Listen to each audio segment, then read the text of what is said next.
Hey everybody, welcome back to Tim Travels. I'm gonna lean a little forward so I don't have this glow on my face. Happy Monday to everybody. Here at the Salt Lake City Terminal, and man, this place, I may have mentioned it, but this place is getting like Pittston. Like, they got part of the bobtail parking taken up with trailers. And I mean, I got a trailer on my back, but the thing is, right, like every trailer in here that's red tagged is waiting repair. And if there are not at least 50 trailers in here waiting repair, I'll eat my hat. Cause and I'm like, you guys don't have enough help for all the backlog of work. And before I get started on anything, I'm kind of wondering, you know, because I just feel like there's been this degradation in service, like back office stuff, like sales, RA, claims, you know, just everything. Like, for instance, today, I was on hold with my fleet manager. I was on the phone for 23 minutes and then I got disconnected. But guess what I heard 4 times today? Because I had to call back. So twice the first call, twice the second call. I heard Dave Fields, like his name is Field, but I'm using the possessive. Dave Fields' safety message. Except, you know what the problem with the message today was? Because normally it would be from the previous Friday on Mondays. It was from the April 29th safety meeting. Like, they don't even have somebody to make sure that the messages aren't, and most of them are like insanely repetitive, but even the safety message used to get updated weekly. And I feel like they're like, I don't know if Prime is growing too fast, because, you know, I experienced this in my own business when we just had this huge uptick in business and we started hiring people. You know, it's a double-edged sword, right? Like, when a company just has so much work and it just keeps getting more and more and more, and it keeps growing and growing and growing, but you don't manage the growth well. And big companies, like big publicly held companies that can't afford screw-ups, and the example I'll give you is somebody that I knew that worked at Northrop Grumman. She was, you know what her job title was? She was a change manager. Like, Northrop Grumman has people that their whole mission in life is to implement new policies. You know, like when they bid on, and you know, they create, because you know, big defense contractors, right? They have programs, and they have program managers, and then you have oversight over certain parts of certain weapon systems. You might be like the prime contractor on a certain weapon system, and you know, so big. But a lot of times change doesn't get implemented well. An example of that would be when, for instance, like Union Pacific took in Southern Pacific, right? Like, Southern Pacific was bought out by Union Pacific. Union Pacific had huge service interruptions because they did not mesh well, and it took them months and months and months to get things straightened out. And while Prime is, you know, hasn't bought like some other sizable carrier or something, you know, that can still happen from organic growth. So I just wonder, you know, all the little things that I've been seeing, you know, if it's all adding up to either, you know, Prime is growing too fast and they just can't bring in. Like, I went through inbound the other day in Springfield, and you know, there have been a lot of complaints about inbound at Springfield, like being really, really slow. Well, it was really, really slow, but that's not what surprised me. What surprised me is that, like, there were all these people running around, like, working on trucks, you know, with impact wrenches, that none of them had like any Prime, like, t-shirts or, you know, the fleet maintenance crew shirts or the button-up shirts with the reflectives. No prime indicia at all, right?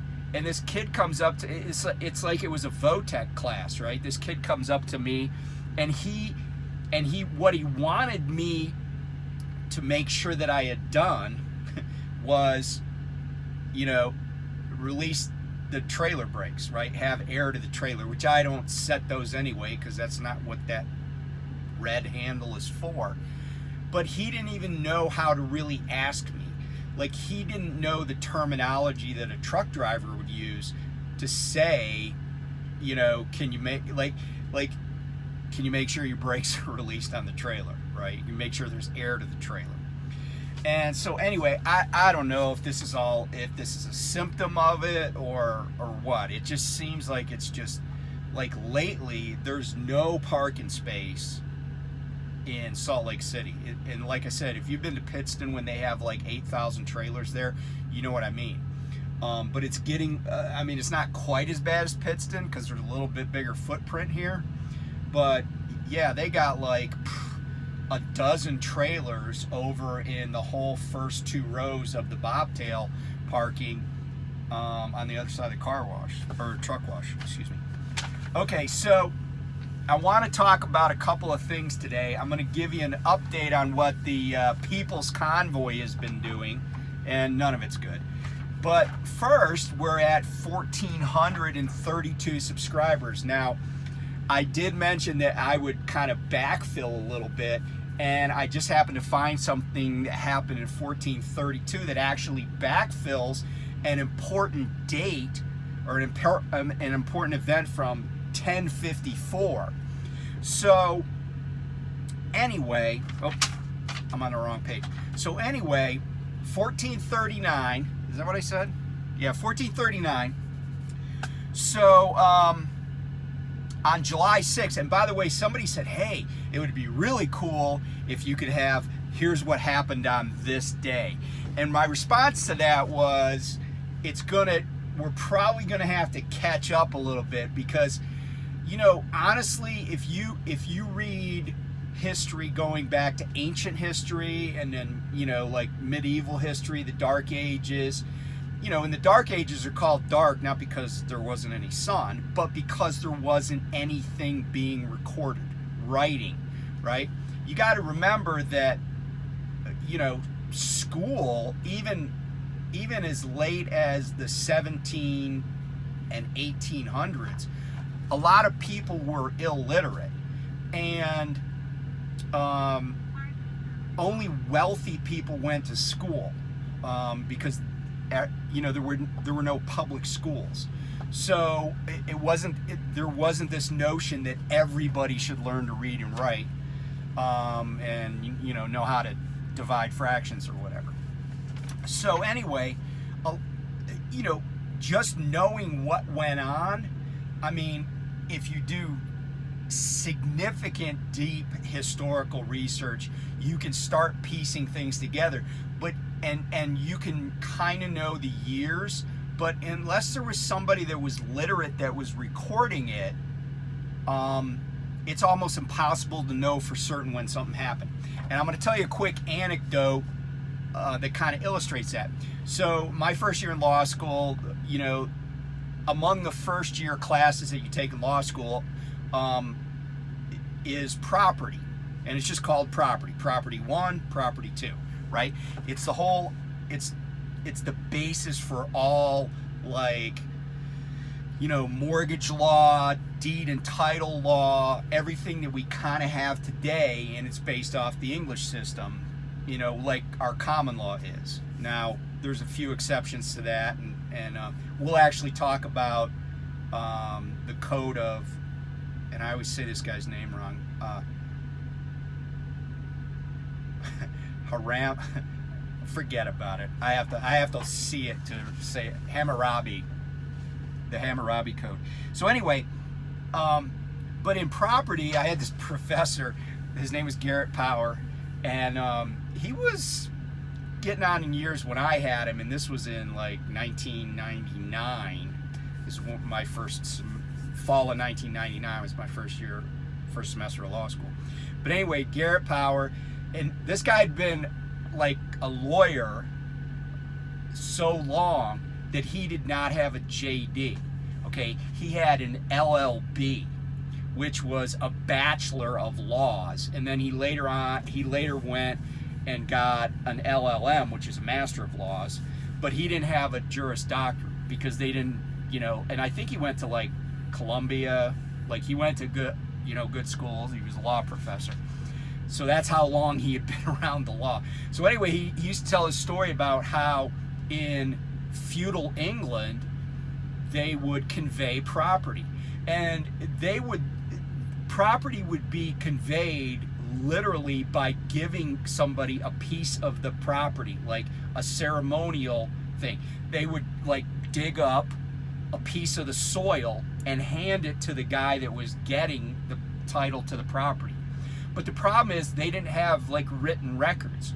So he said what they would do is when this ceremony was going on, and it could just be a father to a son, or it could be like somebody to like a guy, like a prince, for example, or a king, or some nobleman giving a piece of land to another nobleman, to a squire or something, or to, it could be like the king giving property to a knight for his service in the Crusades or something, right? So anyway, but what they would do is they would gather like everybody, all the serfs, all the peasants, the village people, and especially all the children. And the reason they wanted children at these property, conveyances, is that they wanted somebody that was going to be alive for a while. Because, a lot of people only lived into their 40s, right? But they wanted to create like local memory because there weren't property records. And he said one of the things they would do after this ceremony is the adults would basically beat the shit out of the kids, like spank them all, whoop them, put the belt on them, so that they would remember that day. Now, that's pretty cruel, and I think there are probably millions of kids that don't even know that they should be thankful for the recorder's office and the recorder of deeds in all these counties around the world. So anyway, but that's an illustration of what people did when they didn't have written records.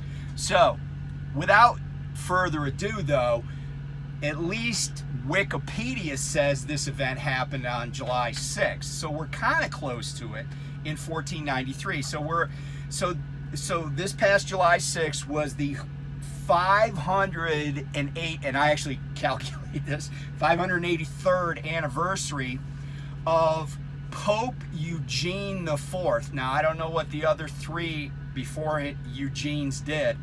You probably never knew there was any popes named Eugene, but there was.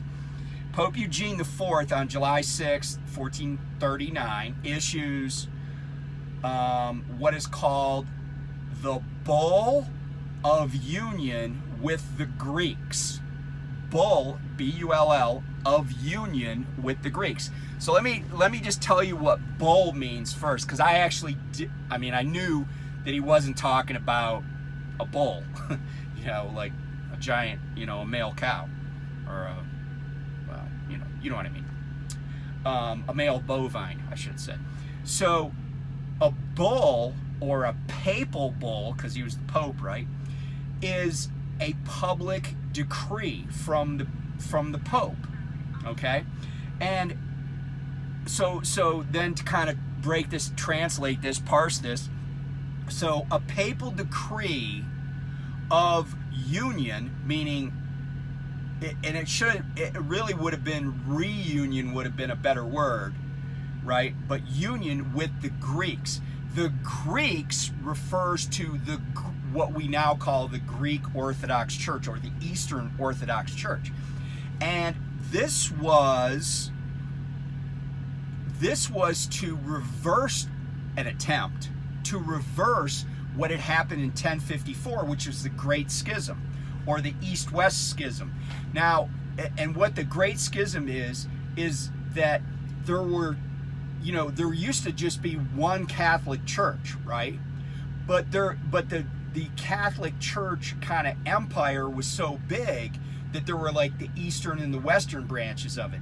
And the Eastern was the Greek Catholic Church, and the Western was the Latin Catholic Church. But there was always kind of a power struggle, and the Latin Catholic Church was based in Rome, and the Greek Catholic Church, or the Eastern Catholic Church, was based in Constantinople in Turkey. So what happened in 1054, like, they basically split up, and there was a lot of bad blood, and there was actually some bloodshed, and so there was this schism, right? Schism means, separation, break. So Eugene, and I got to admit, I don't know why, but he was like, okay, I'm just gonna decree that we're back together. It would be like if somebody got a divorce, and then, like, I don't know, like 18 years later, the husband's like, all right, sweetie, I've decided we're married now. All that other stuff is done. We're back to being married. Well, what happened was that a bunch of the Eastern Orthodox or Greek Orthodox bishops were like, hell no.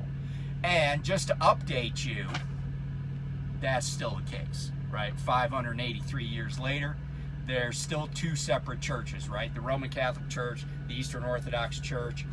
But I will say that over many, and by the way, back then, when the schism happened in 1054, the Eastern Orthodox Church actually had more members than the Western Church, or the Latin Orthodox Church, which then became the Roman Catholic Church. So it's kind of funny when you think about how big the Roman Catholic Church is. Can you imagine if all that had been consolidated? Because keep in mind too that a lot of that eastern part of the Catholic empire, if you will, the Catholic reach, if you will, eventually became majority Muslim. The Levant, meaning the area, like Lebanon, the eastern end of the Mediterranean. So Turkey, Lebanon, Syria, all those places, right? Because keep in mind, there are Christian sects all throughout that Middle East, North Africa, etc., right?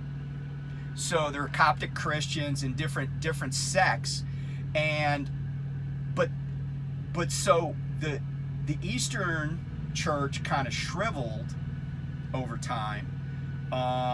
The Roman Catholic Church, because it was based in Italy, and remember there were a lot of Italian explorers, right? Columbus was Italian, even though he's exploring for the Spaniards, right? That spread the influence of the Roman Catholic Church to like South America, Central America, parts of Europe, yada yada. Anyway, so that's what happened then, and like I said, there have been several attempts. Pope Paul the Sixth, who was the Pope, he was a Pope. So there was Pope John, who did what was called Vatican II, and he kind of modernized the church and did away with like Latin Mass and stuff. And then he passed away, and then Pope Paul VI became the pontiff. Well, in 1965, Pope Paul tried to reunify, and he basically, what he did was, there were these, a term you might be familiar with is fatwa, which is like an Islamic like message, which could be like a death sentence, like Salman Rushdie had a fatwa against him because he wrote, I can't even remember the name of the book now. Anyway, so if you Google Salman Rushdie, you'll see what I mean. But so these were called anathemas, and there had been these anathemas in place for hundreds and hundreds of years. Now, they were mostly symbolic. It's not like all the people that, like, nobody was going to do anything about these anathemas, right? in the Roman Catholic Church. They weren't going to like, you know, try somebody in the Eastern Orthodox Church for heresy, because it like I said, it had been centuries. But it was significant and symbolic that Pope Paul, you know, got rid of him. The other thing that happened is so Pope Paul dies, and then Pope John Paul I becomes the pontiff. He passes away shortly after, and this is probably around 1980. He passes away shortly after he becomes the pontiff, and then John Paul II becomes the pope, and he was the one that there was the assassination attempt. He was shot by the dude from Bulgaria.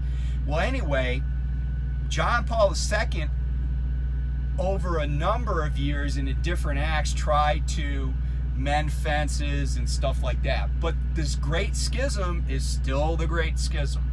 So anyway, that was a little longer than I had thought it would be, but it's a big deal because it influences so much else that happens almost globally. I mean, honestly, almost globally. You're talking about what happened in the Americas, what happened in the Middle East, Europe, everything. So it was a big deal. So anyway, so let's talk about the People's Convoy.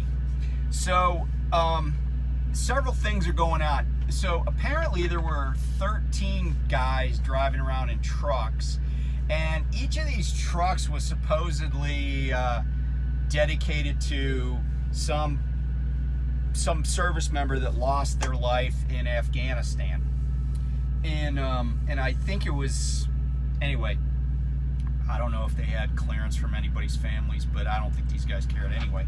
So what happened was they tried to get into DC, and the DC police, Metro PD, blocked certain exits off of interstates or major highways that these 13 trucks were trying to come in.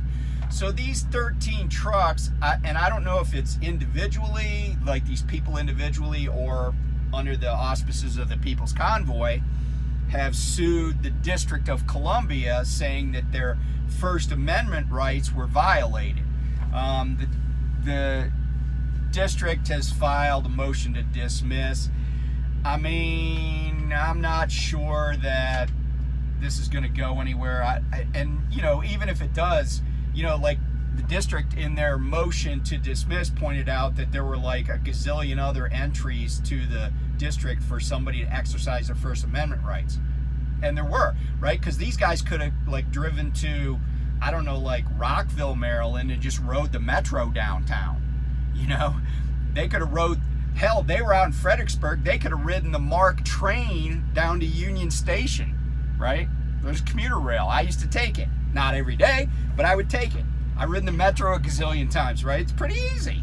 You know, you don't have to waste all that diesel fuel driving your freaking bobtail into DC. And, you know, the police can block commercial vehicles from going places. I mean, that's a thing, okay? It's just how it is. And if they're like, oh, hey, you know, we had to block these exits. I mean, come on. They got that kind of latitude, right? So anyway, because keep in mind, First Amendment is the right to free speech. It's not the right to drive a freaking commercial vehicle somewhere. There's nothing in the Constitution about that, because it turns out that Peterbilt did not build its first truck until about 7 years after the Bill of Rights was written by Madison. So Madison didn't even know there was such a thing as a semi. So there you go. That's the first thing. And then apparently this convoy, People's Convoy, Truckers Convoy, they raised like $1.8 million from donors, you know, in their fundraising pitches. I get, maybe they had a website or something. Guess what? No one knows where the money is. No one knows where the money went. Well, it turns out that you wouldn't be surprised to learn, and I kind of mentioned this before, but some of the people involved have been accused of like charity fraud and other chicanery in the past. So, you know, somebody had to, you know, somebody's got the money. It didn't just vanish, because the guy that was letting them stay at the fairgrounds in Hagerstown, I mean, I don't think he was not highly compensated, I'll put it that way. He might have been getting like $100 a day or something like that for them to park their trucks out there, but that was about it. And then the last thing I wanted to update, so this guy Dave Rydell or Riddle or whatever, on July 6th, shocking, on the 583rd anniversary of Pope Eugene issuing the Bull of Union with the Greeks, the very same anniversary, Dave Rydell was arrested by Metro PD on a warrant from Maryland, because on July 4th, a bunch of the People's Convoy, Freedom Convoys, the Canadians, they decided to block I-270 in Gaithersburg, and the Maryland State Police had to go out there and freaking break it up, and they issued a warrant for his arrest. So, traffic's bad enough in DC. People have lives, and as far as I can tell, I mean, other than the 13 trucks for 13 fallen military people, these guys are still just on the COVID thing. Now, just an update. I do think there's going to be an uptick in COVID cases with this new variant. I mean, I've been reading about it. I haven't gotten a booster or anything. I haven't really been wearing a mask, but it's not going to surprise me that it comes back. I still have masks hanging here in my truck. So I don't know if you're so inclined, you might want to do that. I did see, though, that they're coming out with newer vaccines that can be administered orally or nasally. So if you're just a chicken and you don't want to get a shot in the arm, that might be an option for you too. If you now just, if you want to get it. But apparently, this new BA.5 variant, they did an interview with one of the BA.5 pustules or isotopes or whatever those things are, and that BA.5 that they interviewed basically said, we don't give a F if you've ever had COVID, because there's a new sheriff in town, and his name is not Reggie Hammond, it's BA.5. So anyway, thanks for hanging out. Be safe. There's been a lot of crazy weather. There was just a really, thunderstorm came through Salt Lake, although it didn't get here to the terminal. But there was a 1 mile dust storm in Montana the other day. 6 people killed in the pileup. Just keep your eyes peeled. If it looks bad, it probably is. Just try to stay out of it. And I know that sounds stupid to say, but sometimes I feel like people don't, you just got to listen to your spidey sense. If your gut's telling you something, that's actually a protective measure that human beings have. You got to listen to that voice in the back of your head some days. So anyway, I will talk to you guys soon. Be safe. Bye.